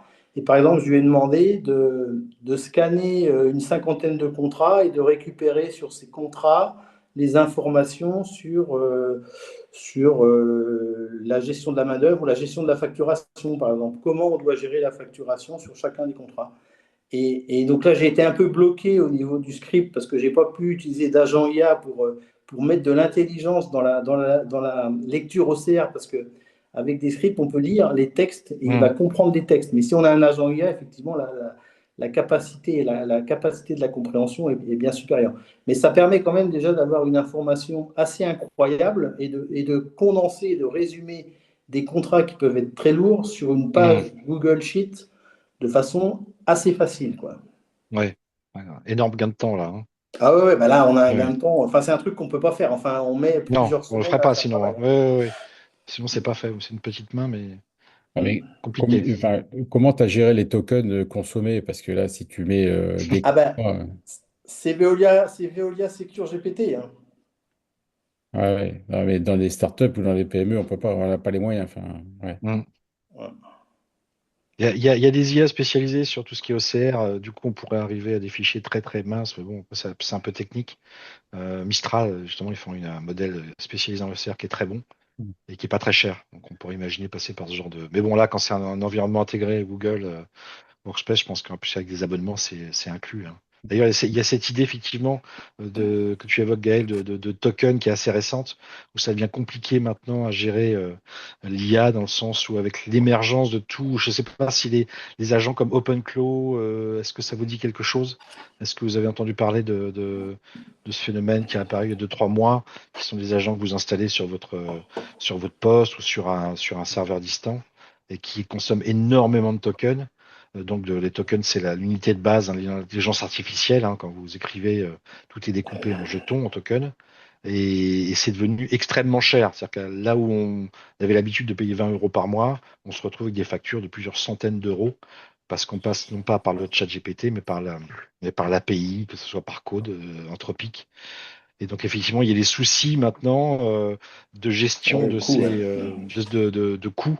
D'ailleurs, je crois que quelqu'un a posté il y a 2, 3 jours sur un des groupes WhatsApp du cercle, en postant justement que l'IA pouvait coûter plus cher qu'un salarié Ouais, c'est Ouais. ça, ouais. si on utilisait les tokens, ce qui est plus ou moins vrai, c'est une lecture un peu en surface, hein.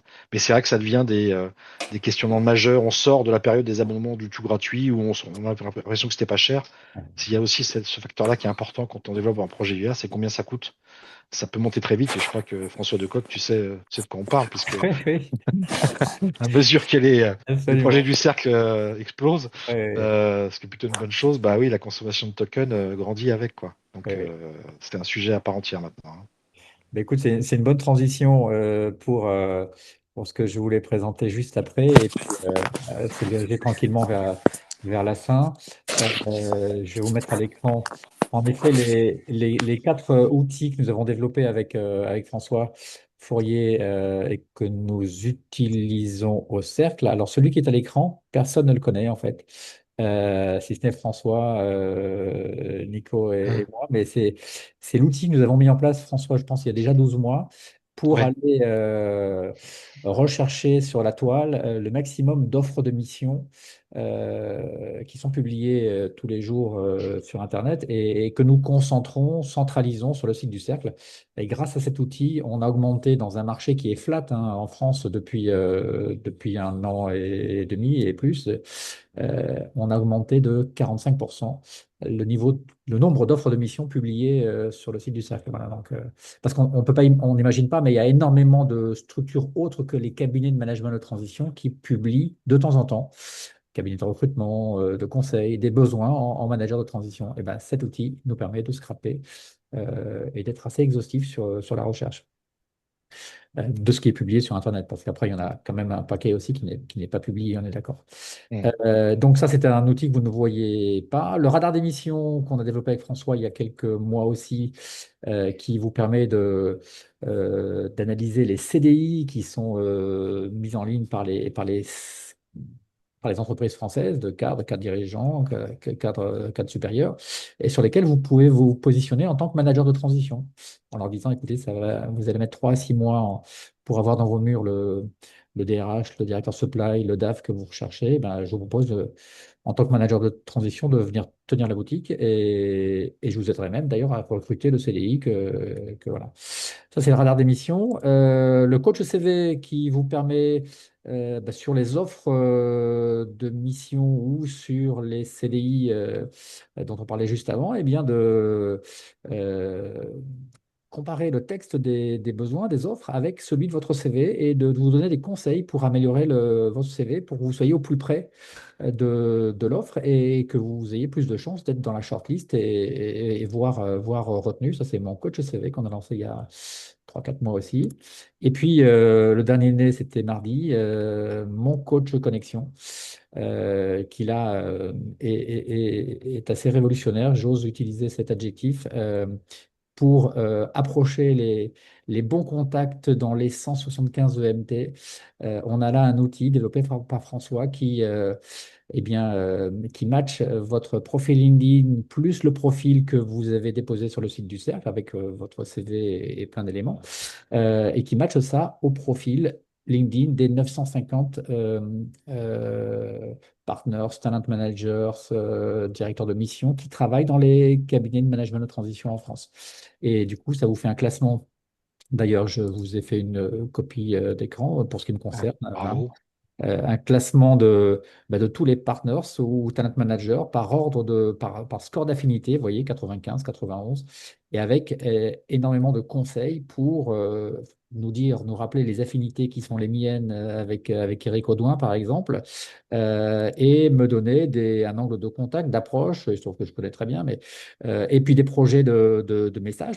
En un clic, vous le mettez, si je reviens en arrière, on l'a pu, mais ici, sur la messagerie et son adresse mail qui est disponible. Voilà, un outil qui est vraiment permet hop, de professionnaliser, je dirais, et d'arrêter l'artisanat sur les contacts avec les EMT, notamment les nouvelles, et notamment pour tous ceux qui arrivent sur ce marché. On a vu Yann Gourrier, on en a vu d'autres là tout à l'heure.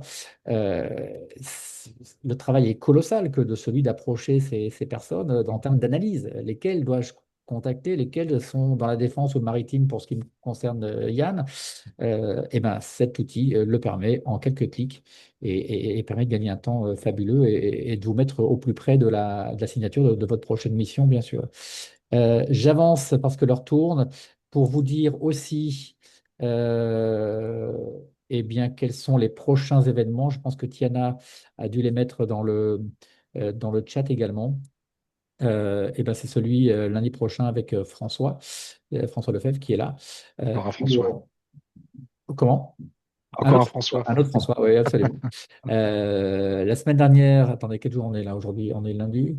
La semaine dernière, donc, on a fait un exercice sur comment se référencer au mieux dans les cabinets et EMT françaises. Et la semaine prochaine, avec François, donc, comment prospecter efficacement le marché direct. Il y a deux grands pans dans notre activité en termes d'émanation d'offres de mission. Vous savez, les cabinets, en gros 50%, et le marché direct, un autre 50% qu'il ne faut absolument pas négliger, que les managers de transition ne prospectent pas assez, de ce que j'entends, de ce que je vois.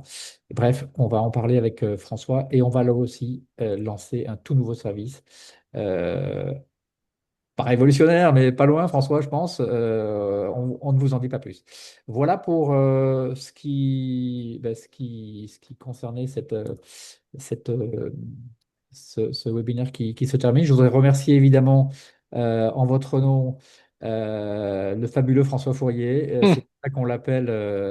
C'est comme ça qu'on l'appelle au cercle. Merci. Il a une connaissance encyclopédique du sujet et surtout, au-delà de la connaissance, il met en pratique, voilà, et vous voyez les outils dont il nous fait bénéficier. Enfin, voilà, c'est vraiment un architecte IA. C'est comme ça que tu te définis, je pense, François, maintenant. Oui, architecte opérationnel. Que je vous recommande dans les missions que vous signerez bientôt, si vous n'y êtes pas, ou dans les missions actuelles.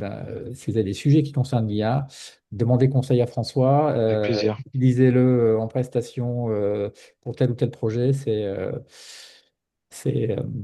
Voilà. Très bien, les amis. Merci, François. Allez, merci à vous. Au plaisir de vous retrouver dans une semaine pour d'autres aventures. Et puis, à très bientôt. Merci. Au revoir. Bientôt. Au revoir, Allez, tout le monde. Merci, au au revoir. revoir. Merci, au revoir. Au Au revoir. revoir. Au revoir.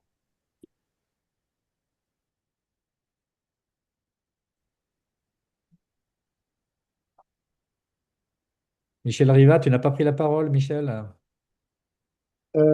J'ai pas coupé mon micro, hein. Écoute, non, j'ai pas. Moi, je suis pas en mission, donc si tu veux, Oui, faire mission, à part dire que effectivement, j'utilise l'IA et encore, je suis vraiment aux prémices de l'IA. J'utilise un chatbot principalement, ouais, euh, et pour la mise à jour de mon profil, mon CV, et voilà, c'est à peu près à ça où je me cantonne. Mais j'entends le besoin et j'entends bien la nécessité pour un manager de transition qui se trouve en mission de, de, de, de, de- de- d'utiliser l'IA et de monter en puissance. Je suis encore vraiment, moi je suis plus focalisé sur ma recherche de mission actuellement. ouais, Et voilà. ouais, je sais. Ouais. Ok, bon, bah écoute, voilà, c'est un webinaire où on n'a pas creusé très profondément chacun des sujets, on n'avait pas le temps, mais il y a eu quelques pistes. Euh, ok, très bien. OK. Salut En Michel, tout cas, à en tout bientôt en cas, tout cas. merci beaucoup. Je t'en C'était prie, très intéressant. Et ça à très marche, bientôt. ça marche. Salut, ciao, ciao. Bonsoir. Au revoir.